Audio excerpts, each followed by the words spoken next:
Real স্পিচের পক্ষ থেকে আরেকটি নতুন বিষয়, নতুন ঘটনা নিয়ে আপনাদের সামনে হাজির হয়েছি। সত্যি এই পৃথিবীতে কত বিচিত্র ঘটনাই ঘটে যাচ্ছে, তার খোঁজ আমরা কজন রাখি। এরকমই একটি ঘটনা, নদিয়ার করিমপুরে একটি কাপড়ের দোকানে কাজ করতেন এক যুবক। একটি বেশি রোজগারের আশায় দালাল ধরেছিলেন, যাবেন ধনী দেশ সৌদি আরব। সেখানে প্রচুর কাজ, কয়েক বছর কাজ করলে আর পেছনে ফিরে তাকাতে হবে না।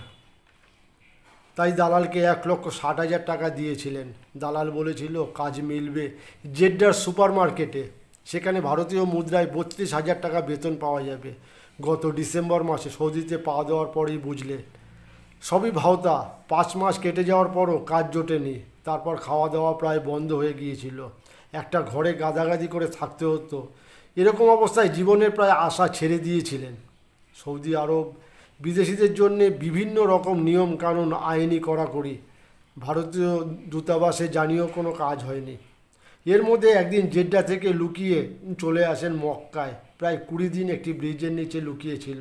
ঠিক সেই সময় এক বাংলাদেশির সাথে তার দেখা। তার কাছে জানতে পারলো যে বিদেশিরা অপরাধ করলে তাকে দেশে পাঠিয়ে দেওয়া হয়। মনে একটা নতুন আশার আলো দেখা গেল। কিন্তু কী অপরাধ করবে, শাস্তি যদি অন্যরকম কিছু হয়?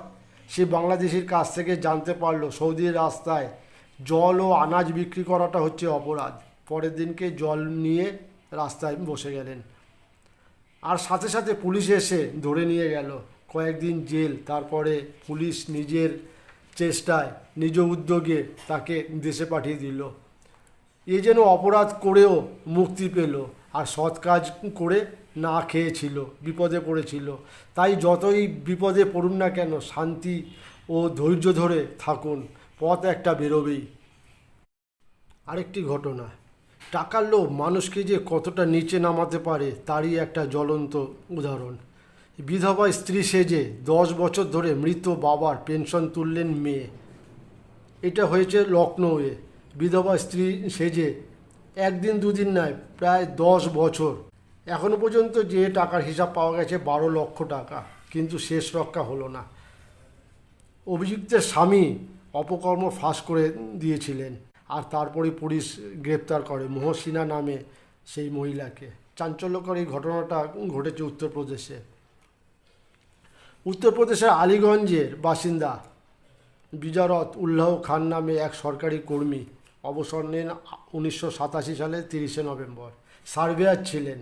2013 সালে 2রা জানুয়ারি তিনি মারা যান। এর আগেই অবশ্য মৃত্যু হয় তার স্ত্রীর, কিন্তু সে খবর গোপন করে নিজেকেই মৃত বাবার স্ত্রী বলে পরিচয় দেন মহসিনা।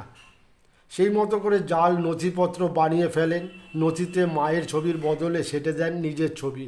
তারপর ওই জাল নথি পেশ করে আবেদন জানান পেনশন সেলে। মিলে যায় প্রতি মাসে একটা বড় রকমের টাকা। দিব্যি চলছিল, কিন্তু ঘটে গেল অন্য রকম। মহসিন তার স্বামীর সাথে দাম্পত্য কলহ আরম্ভ হলো। স্ত্রীর এই অপকর্মের কথা আগে থেকেই জানতেন মহসিনার স্বামী। স্ত্রীকে উচিত শিক্ষা দেওয়ার জন্যে তিনি এটাকে ঢাল হিসাবে ব্যবহার করেন এবং শটান চলে যান থানায়। কিভাবে ভুয়ো পরিচয়পত্র দিয়ে 10 বছর ধরে পেনশন তুলছেন সেইটা বিস্তারিতভাবে জানিয়ে দেন পুলিশ আধিকারিকদের, এবং তারপরে শুরু হয়ে যায় তদন্ত, এবং তদন্তের পরে সত্য প্রকাশিত হয়, এবং তারপরে তার জেল হয়, এবং পুরো টাকাটাই তাকে ফেরত দিতে হয়।